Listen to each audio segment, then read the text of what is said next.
అసలుకి నేను యేసు ప్రభుని ఎందుకు నమ్మాను? యేసు ప్రభు అంటే అసలుకి ఎందుకు నాకు ఆ పిచ్చ? యేసు ప్రభు అంటే ఎందుకు ఆ పిచ్చ చెప్పనా? సింపుల్గాను, నేను విశ్వబ్రాహ్మణ్స్. అసలుకి మాకు ఎన్నో దేవుళ్ళు, ఎన్నో ఎన్నో మొక్కులు, ఎన్నో విధాలమైనవి ఉన్నాయి. అయితే యేసు ప్రభు అంటే ఎందుకు ఆ పిచ్చ? యేసు ప్రభు దేవుడని నాకు తెలుసా అసలుకి ఏంటి అని. అయితే ఇక్కడ విషయం ఏంటంటే, కొన్ని సందర్భాలుగాను నాకు ఒక భయంకరమైన కళలు వచ్చేవి. మొదట పడుకున్నప్పుడు భయంకరమైన కళలు, శవాలు, యాక్సిడెంట్లు అయినట్టు, ఏవో మీద వచ్చి పడిపోయినట్టు, చెయ్య వచ్చేది, కాలు వచ్చేది, జరజరం అనిపించేది. అది రాత్రి పడుకుంటే ప్రాబ్లం ఏంటంటే, రాత్రి 11, 12 అప్పుడు పడుకుంటే అది భయంకరమైన ఒక యాక్సిడెంట్ అయినట్టు, కోడింటర్లు ఎగిరిపోయినట్టు మీదొచ్చి పడిపోయేది. 11, 12 అయ్యేసరికి వెంటనే సెకండ్ల పైన వేసిపోయేవాడు, నోరు ఆరిపోయేది, మనిషి నీరసంగా అయిపోయాను. అది నాకే తెలిసేది. దెయ్యం బట్టాడు, దెయ్యం కూడా తెలుస్తుంది, వేరే వాళ్ళకి తెలియదు. అందరికి పడద్దని కూడా నేను చెప్పలేదు, నా అనుభవం నేను చెప్తున్నాను. అవి ఆత్మలు. యేసు ప్రభు కూడాను ఒక పరిశుద్ధ ఆత్మ, ఆయన పవర్ఫుల్ ఆత్మ ఆయన. అయితే ఈ సాతాను శక్తులు కూడా ఆత్మలు కూడా ఉన్నాయి. ఇవి ఉన్నాయి, అవి ఉన్నాయి. అంటే దేవుడి కన్నా ముందు సాతాను ఆత్మే మనలోకి వస్తుంది. సేడవుతుంది కానీ సిరి ఎవరికి అబ్బద్దు అంటారు పెద్దలు చాలామంది. అయితే ఈ ముందు దెయ్యాలనివి ఉన్నాయా లేవా అంటే, అసలుకి సింపుల్ చెప్పాలంటే మన కళ్ళలాగే ఉంటాయి. ఉదయం ఏం చూసామో రాత్రి కళ్ళలోకి వస్తాయి. అదే స్త్రీలా తయారైపోద్ది, పురుషుడిలా తయారైపోద్ది, పాములా తయారైపోద్ది, పురుషుడానికి వస్తుంది. మనం దేనిది ముక్తిలో దానిలా తయారైపోతూనే ఉంటుంది అది. అందుకే అందులో ఉండిపోతాం. యేసు ప్రభు మనకి ఎవరో తెలియదని అర్థం. మనకి ఏదైతే దేవుడు అనుకున్నా అవి కనబడుతూనే ఉంటాయి, కానీ ఇవన్నీ దురాత్మలు. కారణం ఏంటంటే ఇవి అనారోగ్యాన్ని మనిషికి పెడతాయి. అది తెలియదు, మనకు తెలియదు. మనశ్శాంతి ఉండదు, మరుపు వచ్చేస్తుంది. ఇవి ఒకదాని మీద ఒక కాన్ఫిడెంట్ ఉండదు. యేసు ప్రభు ఎవరైనా చెప్పగానే యేసు ప్రభు ఆయన ఒక విలన్ కింద చూస్తాం. అసలు యేసు ప్రభులోన పాపమే లేదు. ఆయన కూడా చెప్తాడు, నాలోన పాపం ఉందని ఎవరైనా స్థాపించగలడని. అసలు దేవుడు ఎవరంటే, ఆయనలో పూర్తిగా నీతి నిజాయితీ అన్నీ పూర్తిగా అందరికన్నా ఎక్కువ శాతంగా ఉన్నది యేసు ప్రభువులోనే. పరిశుద్ధత ఉండాలి, అబద్ధం ఆడకూడదు, కంటితో చూస్తేనే పాపం అంటాడు. మీ దేహంలోకి నీ కళ్ళు దీపమై ఉన్నాయి, నీ కళ్ళు చెడితే నీ దేహం అంతా చెడును అని యేసు ప్రభు చెప్పిన మాటలు. అంత అసలుగా అలాగని ఆడమొగని సృష్టించాడు కదా దేవుడిగా. కానీ ఒకటి, పెళ్లి చేసుకుంటే వాళ్ళతో వాళ్ళు మీరు ఉండొచ్చు అని చెప్పాడు. కానీ లేని పని అవినీతిగాను ఆక్రమణంగాను ఉండకూడదని ప్రభువు చెప్పాడు. సరే, అది పక్కన పెడదాం. ఇప్పుడు నా సంస్థ గురించి 2 మొక్కలు మీకు చెప్పాలనుకుంటున్నాను. నిజమైనది ఏమైనా నాకు డబ్బులు వచ్చేవు. నేను పాస్టర్ను కాదు, యాక్టర్ను కాదు, ఏమీ కాదు. నేను యేసు ప్రభు గురించి చెప్పడానికే నేను చూస్తాను. ఎందుకు చెప్తున్నాను? ఎవరైనాను కొన్ని మాటలని విని కొంతవరకు తెలుసుకుంటారేమో, దేవుడు ఎవరో తెలుసుకోవడానికి అవకాశము దొరుకుతుందేమో అనే ప్రేమతో, దేవుని ఒక ప్రేమతో చెప్పడం అవుతుంది. అయితే ఇక్కడ ఏంటంటే, ఒకటే నేను చెప్తే ఇవన్నీ చెప్పుకుంటే స్టోరీ సాలదు. నేను గజపతినగర్ వెళ్ళాను, నాకు జ్యోతిష్ దగ్గరికి. వాడు ఏదో మంత్రాలు తంత్రాలు చేశాడు. క్లీన్ పట్పట్ అన్నాడు. ఆ కోడి, నల్ల కోడి పెట్ట అవి తీసుకుని 10,000, 5,000 అయిపోయినాయి. ఈ తరువాత ఎక్కడైనా దేవుడు ఉంటాడా, నాకు ఈ ఆత్మలు వచ్చి మీద పడిపోతుండే. అది ఆత్మ అంటే రూపం అట్లకి ఏమి ఉండదు. నేను ఉదయం లేడీస్ని చూస్తే ఆ లేడీస్ ఇలాగ వచ్చేది, పాముల్లాగా. నేను ఏదైతే మొక్కుతాను అట్లలాగా వచ్చి పడిపోతుండేది. మా తాతలాగా ఏవేవో ఆత్మవి. ఇవన్నీ కూడాను అసలు విషయం చెప్పాలంటే దేవుడు కాదు, ఏదేదో తయారై వచ్చేస్తుంది. కానీ నోరు ఆరిపోతుంది, అది పడిపోయిన తర్వాత నిద్ర పట్టట్లే. మరి నిజమైన ఇవన్నీ దేవుళ్ళే ఏంటంటే నా నోరు ఎందుకు ఆరిపోతుంది, ఇది ఏం తీరలేదు, నాకు బుర్ర పాడైపోయింది. అయితే డబ్బులన్నీ అయిపోయినాయి, చనిపోతున్న పరిస్థితి అయిపోయింది. హాస్పిటల్కి వెళ్ళి డబ్బులు అయిపోయినాయి, ఏమి లేదు. అసలు నాకు అర్థం కావట్లే. టైలరింగ్ షాపులు ఉండేవి, 6 రోజులు పనిచేసిన 7 ఆదివారం సినిమాలు కాడ తిరిగలేవు. సోమవారం పని దొరుకుతుంది లేదని టెన్షన్ పడిపోయేవాడు. టెన్షన్ విపరీతమైన టెన్షన్. నా బతికింతేనా ఇదేనా మనశ్శాంతి ఉంది కాదు. కానీ ఇవన్నీ ఉండి సరి పక్కన పెడదాం. దేవుడు అది నోరు ఆరిపోతే నాకు గుంట్లు కూడా పోవాలి. చనిపోతానేమో, బతుకున్నానా చనిపోయినా నాకే తెలిసేది కాదు.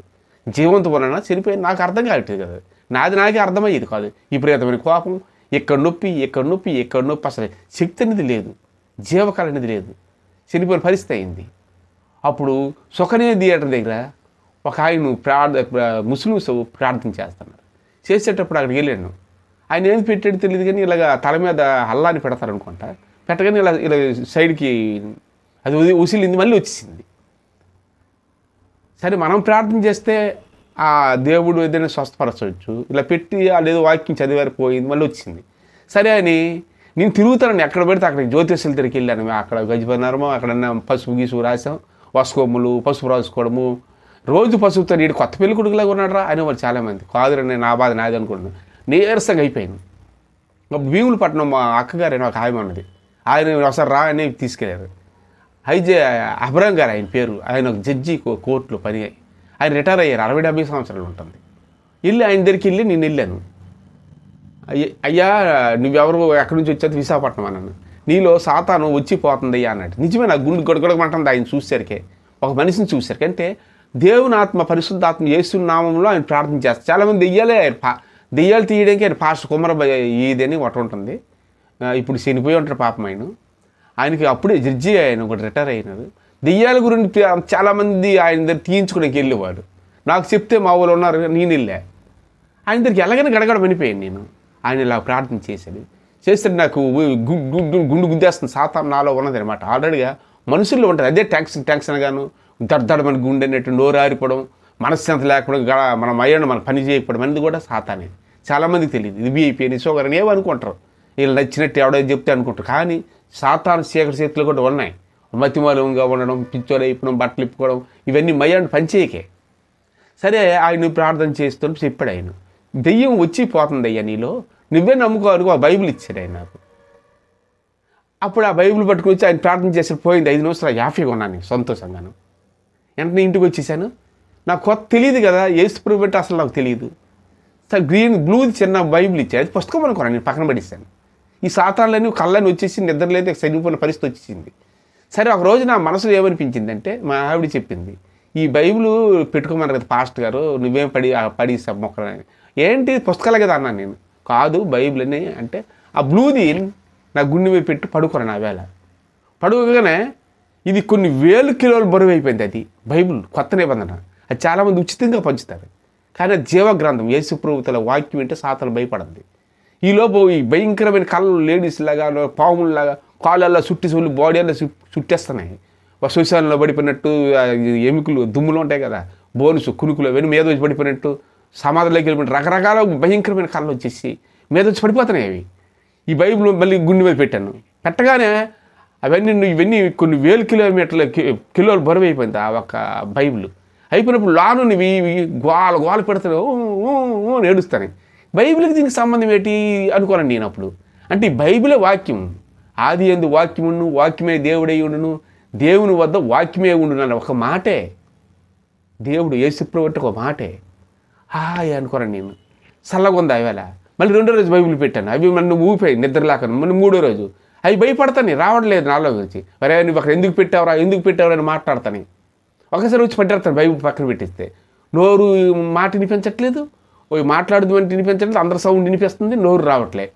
సరే అది భయపెట్టేవి, నిద్రలో పాముల్లో చుట్టేస్తుంటే లెగిసేసరికి నోరు ఆరిపోయేది. అప్పుడు ఈ బైబిల్ గురించి నాకు అర్థం లేదు, తెలియదు కాబట్టి పక్కన పడేసేవాడిను. మళ్ళీ తీసి పెట్టేవాడిను. చూసేసరికి అన్నీ వెళ్ళిపోతుండేవి, 50 గుండేవి. ఒకరోజు ఇలా సిలువులాగే వచ్చేసి ఒక బాక్స్ నా మీద వచ్చింది, ఒక వెలుగు. బైబిల్ నా గుండె మీద పెట్టుకున్నాను పలంగాను. ఎన్నో కిలోల బరువు అయితే అది మొయ్యిలాగా సైడ్కి వెళ్ళిపోయింది. ఈ ఫాక్స్ వచ్చి నా మొఖానికి ఒక వెలుగు కొట్టింది. ఇదేంటి ఈ వెలుగు ఉంది, ఈయన దేవుడా, యేసుప్రభు ఇలా కనబడేటి సిలువ వచ్చింది, ఈ ఇంటి ఆకారం ఏంటిదే, ఈయన దేవుడా అనేసి నేను ఆశ్చర్యపోయాను నిజంగా. యేసుప్రభు దేవుడా ఎంతకన్నాని. అందుకే బైబిల్ ఎంత పవర్ ఉంది. బైబిల్ వాక్యమే దేవుడు అని వెంటనే నాకు ఫ్రీగా బాడీ అంతా తేలిక అయిపోయింది. అక్కడి నుంచి నమ్ముకున్నాను. రోజు రోజుకి పట్టుదలగా ప్రార్థన చేశాను. చర్చికి వెళ్ళడం నాకు తెలియదు. ప్రతి క్షణం ఏసయ్య అని పట్టుదలగాను.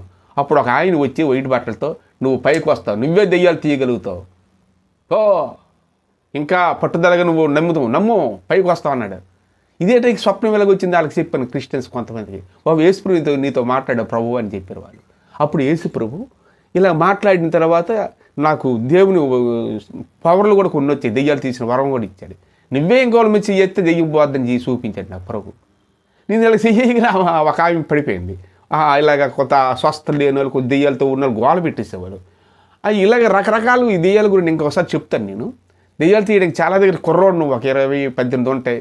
నాకు గొప్ప పిచ్చిగా ఎంత అద్భుతాలు నేను చిన్నప్పటి నుంచి హిందూ కుటుంబంలో పుట్టాను, నాకు ఎప్పుడు తెలియదు అని ఇవన్నీ ఆశ్చర్యంగా ఉంది. మా అమ్మగారు తలనొప్పిగా ఉంది, ఎప్పటి నుంచి ముక్కుతానికి నేను తగ్గలేదు బాబు, ఇట్లా ప్రార్థన చేయగానే డబ్బులు పడిపోయింది, వెంటనే తలనొప్పి పోయింది అన్నది. మా చెల్లి కూడా వాళ్ళు ఇప్పుడు దేవుడిలోకి వెళ్ళి వచ్చేసారు. ఇదేంటి నాలుగు ఈ శక్తిని ఇచ్చావు తండ్రి అని. అప్పుడు నుంచి తండ్రికి నేను లోబడిపోయాను. తండ్రి నువ్వు వరాలు ఇవ్వగల శక్తిమంతుడు, నేను నమ్మితే మాకు ఇన్ని అద్భుతాలు జరిగిపోతున్నావయ్యా, నన్ను రక్షించింది కాక నా ద్వారా కూడా కొంతమందిని బాగు చేసి గొప్ప మాట తీసుకొని అక్కడి నుంచి విశాఖపట్నం, అదే హైదరాబాద్ కొన్ని ప్రాంతాల్లో దేవుడి గురించి ఎప్పుడైనా ఒక మాట చెప్పడానికి చూస్తాను. వాళ్ళేళ్ళు అలవాటు పడిపోతారు ఎన్నెన్నో దేవుడు కాబట్టి పాపం వాళ్ళు వినలేరు, వాళ్ళకి తెలియదు, వాళ్ళ మీద వాళ్ళు దేవుడు అనుకుంటున్నారు. కానీ నాలంటే అందరికి వస్తుందని కాదు కదా, నాకు వచ్చింది. ఎవరైనా ఏసయ్యా నువ్వు ఉన్నావని స్థుతి ఏసు రక్తము అనే ప్రతిక్షణం అంతే ఆ పవర్ వాళ్ళలోకి వచ్చేది మనుషులకి. ఆర్థిక పరిస్థితులు కానీ అనారోగ్య విషయాలు కానీ ఆటోమేటిక్గా నాకు అక్కడక్కడ గుండెలు నొప్పి వచ్చేస్తుండేది, నొప్పి ఇక్కడ నొప్పి వచ్చేస్తుండేది. అక్కడ సిలివ వేసేవాడు, అయ్యా తండ్రి వేసేయ్యా, అది ఈ నొప్పి ఎక్కడికి వచ్చేది, అక్కడ సిలివ వేసాడు. ఇది అంటే సాతాను కూడాను మన పట్టి నొప్పులు కూడా పెడుతుంటుంది. బైబిల్ ఇది ఒక ప్రొఫెషనల్, చిన్నదేం కాదు, మేము డాక్టర్లు కాదు ఏం కాదు, ఒక దేవుని ఆత్మ ద్వారా దేవునికి సంబంధించిన మేము చెప్తాం అంతే. కానీ ఉన్న దేవుళ్ళ శక్తి ఉన్నది, చనిపోయిన వాళ్ళు వేసిన వాళ్ళు కూడా ఉన్నారు. అది ఎవరైతే అనుభవించారో వాళ్ళకే తెలుస్తుంది. దెయ్యం పట్టినోడికి దెయ్యం కూడా తెలుస్తుంది, మామూలుడికి తెలియదు. కరెంటు షాక్ కొట్టినట్టు కరెంటు తెలుస్తుంది, మామూలుడికి తెలియదు కదా. కాబట్టి నా అనుభవం అది నిజం. దేవుడు మాట్లాడేందుకు జీవంగల దేవుడు ఉన్నాడు. కాకపోతే దేవుడు ఎక్కడో మనం కరెంటును కూడా లైట్ పెగబెడితే లైట్ వెలుగుతుంది, లేని దగ్గర పెట్టేది లైట్ ఎలాగగా. అసలైన దేవుడు వెలిగి ఎక్కడ ఉందో అక్కడ మనం నమ్మితే మాత్రం ఆయన గ్యారంటీ వారంటీ గల దేవుడు యేసు ప్రభువు. నా జీవితమే మారిపోయింది. ఇప్పుడైతే నాకు రేపు ఎలా బ్రతకాలనేది లేదు, ఏమి లేదు. హైదరాబాద్లో నేను ఎక్కడ ఉన్నాను, ఆ టైంకి ఏ ఆహారం తేవాలో ఏది ఇవ్వాలో దేవుడైతే నడిపించేస్తాను. నిజంగానే అవన్నీ చెప్పక్కర్లేదు. ఇంకోసారి చెప్తాను, నా నెంబర్ కూడా ఇస్తాను. మా ఆధార్కి ఎక్కువ రావట్లేదు, దెయ్యాల విషయంలో అయితే మాత్రం ఏం చేస్తే అది పోద్దని కూడా చెప్తాను, మీరు నమ్మకం చేసుకుంటే. Thank you.